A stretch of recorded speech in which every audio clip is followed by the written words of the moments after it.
தமிழக அரசியல்ல இன்னைக்கு நடந்துட்டு இருக்கிற பல்வேறு விதமான அதிரடிகள், அலங்கோலங்கள் எல்லாத்தையும் தொடர்ந்து பார்க்குறோம்.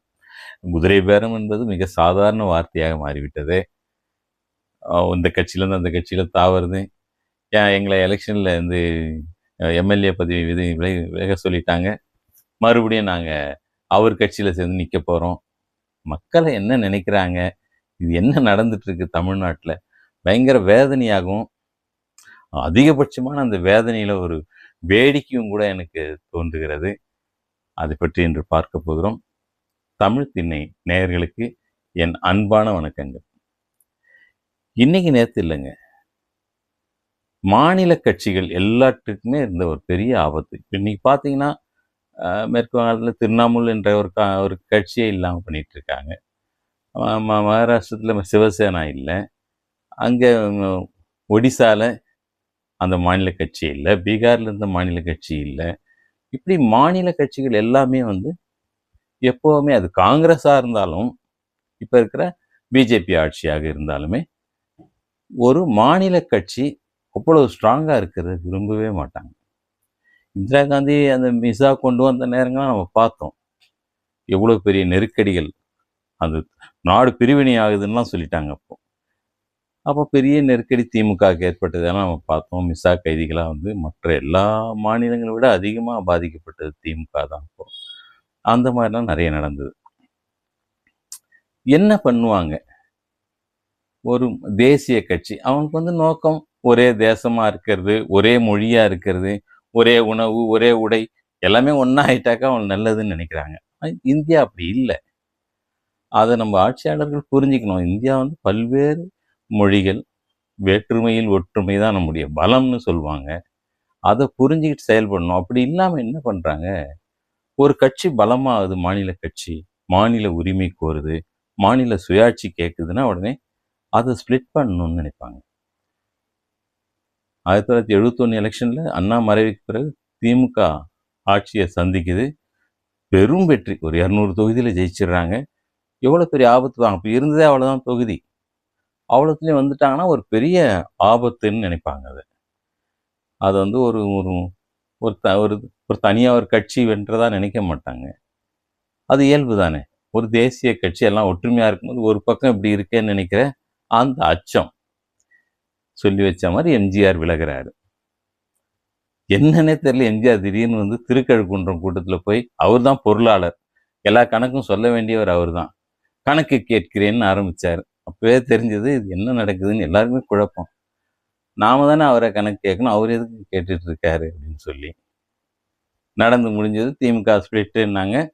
அப்போவே கூட பெரிய இது, இங்கேருந்து இந்திரா காந்தியை சந்திக்க கம்யூனிஸ்ட் கட்சி தலைவர்கள் தான் இன்னைக்கு போலவே வந்து இந்த ஸ்பிளிட்டுக்கு பெரிய உறுதுணையாக இருக்காங்க. அன்றைய கம்யூனிஸ்ட் தலைவர்கள் இங்கேருந்து எம்ஜிஆரை கூட்டிகிட்டு ஒரு பெரிய ஊழல் புகார் பட்டியலை கொடுத்து அங்கே கொண்டு போய் கொடுக்குறாங்க. இதெல்லாம் நடந்தது 72 நடந்தது, 73 நடந்தது எல்லாம் நான் சொல்கிறேன். அப்போ இவ்வளோ பெருசாக அவரை வளர்த்தாங்க. திமுகவை குலைக்கணும், அதுதான் அவங்களுக்கு இருக்கிற ஒரு அஜெண்டா. ஒரு தேசிய கட்சி தான் இங்கே இருக்கணும், இவ்வளோ வலுவாக ஒரு கட்சி இருக்கக்கூடாது என்ற நினைப்பு தான் அதனுடைய அடிப்படைன்னு எல்லாருக்கும் அரசியல் புரிந்து எல்லாருமே எழுதுனாங்க. அந்த பீரியட்லேருந்து எழுதிக்கிட்டே தான் இருக்காங்க இன்ன வரைக்கும். இப்போ மறுபடியும் என்ன ஆகுது, இங்கே நடந்துட்டு இருக்கிற கூட்டணி பார்த்தாக்கா மறுபடியும் ஸ்ட்ராங்காக ஆகுது. என்ன, தேசிய கட்சி எதுவும் இங்கே வரவே முடியல என்ற ஒரு அச்சம். அப்போ அவங்களுக்கு வந்து திமுக உடைக்கிறது ஒவ்வொரு தடவையும் கஷ்டம்தான். ஏன்னா ஏற்கனவே ஏடிஎம்கே உருவான போது, அது மாதிரி வைகோ பிரிஞ்ச போதும் அதே மாதிரி சொன்னாங்க. 90ஸ்ல வைகோ பிரிஞ்ச போது திமுக அப்படியே வெர்டிக்கல் ஸ்பிளிட்னு சொன்னாங்க, இரண்டாக உடைந்ததுன்னு எழுதினாங்க பத்திரிகைகள்ல. உடைச்சி எடுத்து போயிட்டாரு. ஒரு 24 மாவட்ட செயலாளர் அவர் கூட போயிட்டாங்க வைகோ கூட அப்படின்னு சொல்லிலாம் எழுதினாங்க. பயங்கரமாக திமுக உடைச்சிட்டாரு அப்படின்னு சொல்லி அது ஒரு 2வது அஜெண்டா. அது நமக்கு நல்லா புரியுது. இது இப்போ அந்த பின்னணி வந்து நமக்கு தெரியும். அப்போ என்ன நடந்தது, வைகோ எப்படிலாம் நடந்துக்கிட்டாருன்னு. மக்கள் ஆட்சின்னு ஒரு படம் வந்தது, நான் சொல்லலை. மக்கள் ஆட்சின்னு ஒரு படம், ஆர்கே செல்வமணி டைரக்ட் பண்ண படம். அதில் மம்முட்டி நடிச்சிருந்தாரு. லிவிங்ஸ்டன் வந்து அந்த படத்தில் ஒரு கட்சிக்காரர் அவர். வைகோ போலவே ஒரு பெரிய கருப்பு துண்டு போட்டிருப்பாரு, கூலிங் கிளாஸ் போட்டிருப்பாரு. போட்டுட்டு அந்த அவர் பேர் என்ன தெரியுங்களா? சைக்கோ. சைக்கோ. அவர் என்ன சொல்வார், முதலமைச்சர்கிட்ட போய் பேசுவார். உங்களுக்காக உயிரியே கொடுப்பேன் தலைவா அப்படின்னு சொல்லுவார். சொல்லிட்டு வெளியே போய் இன்னொரு இடத்துல அவனை ஒழிச்சு கட்டுறது தான் என் வேலைன்னுவார். இப்படியான ஒரு கேரக்டரை படைச்சு அதுக்கு சைக்கோன்னு தலைப்பும் வச்சு, ஏன்னா வைகோ அப்பதான் திமுகலேருந்து பிரிஞ்சு போயிட்டு இது மாதிரி பேசிட்டு இருக்கிறாரு. ஒரு அரசியல் சட்டையர் படமா அது வந்து பெரிய அளவில் பேசப்பட்டது. அன்றைய அரசியல் பத்திரிகையில வைகோவை இப்படி நையாண்டி பண்ணியிருக்காங்கன்னு தான் எல்லாரும் எழுதினாங்க. அதில் மறைவு ஒன்றுமே கிடையாது. அவர் அவர் வந்து வைகோவை தான் பண்ணாங்களான்னு, வைகோன்னு தான் எல்லாரும் எழுதினாங்க. அப்போ இதெல்லாம் நடந்தது. இப்போ நடக்கிறதும் அதே தான். எலெக்ஷன் கூட்டணி வரைக்கும் 5 வருஷம் கூட இருந்துட்டு, இன்னைக்கு வைகோ பேசின இந்த ப்ரெஸ் மீட்டை பார்த்தபோது நான் அதை தான் நினைச்சேன். 5 வருஷமா நாங்கள் கூட இருந்தோம், கூட்டணியில் இருக்கும்போது எப்படி எதிர்க்கிறதுன்னு. அப்படி எதனா ஒரு சட்டம் இருக்கா?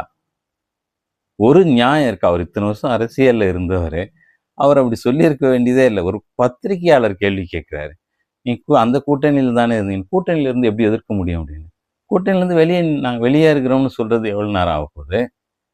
அல்லது ஆட்சியே முடிஞ்சிச்சு, எலெக்ஷன் வரும்போதாவது வேற கட்சி, இந்த கட்சி தான் கரப்ஷன் சொல்றீங்கல்ல, நான் எதுக்கும் ஆதரவாக பேசல. கரப்ஷன் சொல்றாருன்னா இந்த கூட்டணியில் நான் இருக்க போறது இல்லை, எனக்கு கரப்ஷனே இல்லாத இன்னொரு கட்சி இங்கே இருக்கு, நான் அது கூட போயிருக்கலாம். அதையும் விட்டுட்டாரு. உதயசூரியன் சின்னத்திலேயே நின்று ஜெயிச்சுட்டு சட்டசபையிலுமே உட்காந்துட்டு இப்போ என்ன பேசுறாரு வைகோ? நான் வந்து இந்த கட்சி கூட்டணியை நான் வெறுத்தேன், எவ்வளோ ஒரு அங்குலத்துக்கும் பட்டா போட்டு வித்தானுங்க அப்படின்னு பேசுறாரு. அப்படி பேசியிருந்தா கூட்டணி இருக்கும்போது எதிர்த்திருக்கலாம். அப்போ நாங்கள் எதிர்க்கலன்றாரு. எலெக்ஷன் அறிவிச்சிட்டாங்க, திமுக கூட்டணியில் இனிமேல் இல்லைன்னு சொல்லியிருக்கலாம். அப்போல்லாம் கூட நான் திமுகவுக்காக உயிரியே கொடுப்பேன், கலைஞர்கிட்ட நான் வாக்குறுதி கொடுத்துட்டேன், அதன்படி தான் நான் உயிர் வாழ்வேன், உயிர் உள்ளவரை திமுக தான் அப்படின்னு பேசினாரு. மறுபடியும் இப்போ வரும்போது திமுக மாதிரி ஒரு அயோக்கிய கட்சி இல்லை அப்படின்னு பேசுறாரு. இதெல்லாம் பெரிய அலங்கோலம் அரசியல்ல இதெல்லாம் சகஜமாப்பான்னு கவுண்டமணி சொல்வாரு. அல்லது வந்து போன வாரம் சொன்னீங்கன்னா அது வேற வாய், இது நார வாயின்வாரு.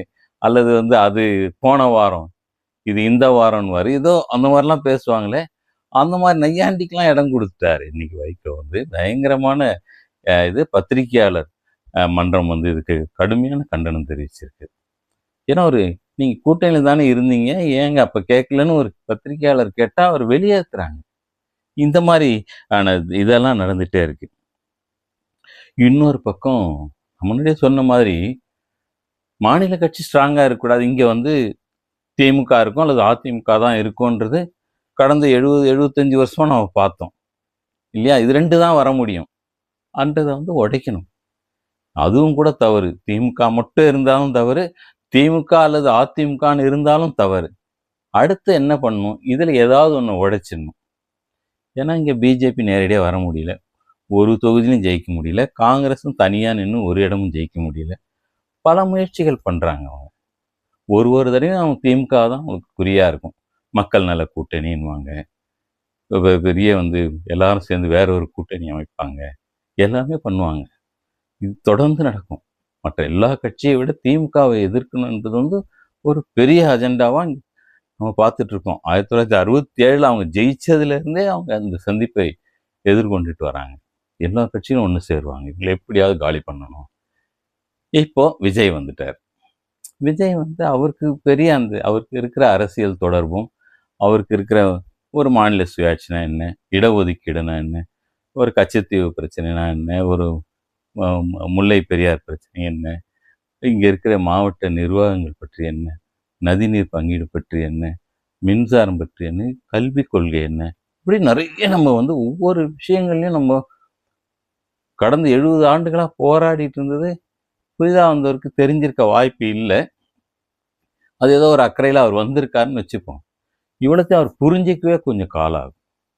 அது சினிமாவில் போனால் கூட சினிமாவை புரிஞ்சிக்க ஒரு 10 வருஷம் ஆகுது இல்லையா? இது என்ன லென்ஸு, இது என்ன கேமரா, என்ன லைட்டிங்னு தெரிஞ்சுக்கிறதுக்கு.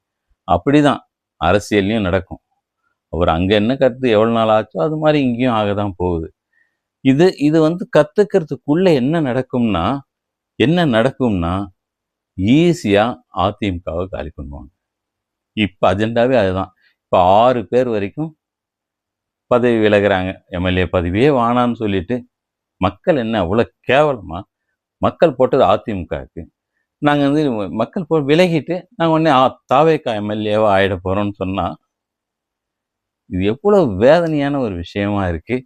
எவ்வளோ வந்து கேலிக்குரியதாக இருக்குது. மிகப்பெரிய அரசியல் அவலத்தை நம்ம சந்திச்சுட்டு இருக்கோம். இதை பார்க்க இன்னைக்கு பண்ண அந்த வைகோ பேட்டி பார்த்தோன்னே எனக்கு நினைவுகள் வந்தது. அதை பகிர்ந்து கொள்வதில் மகிழ்ச்சி அடைகிறேன். பெருமை கொள்கிறேன். நன்றி, வணக்கம்.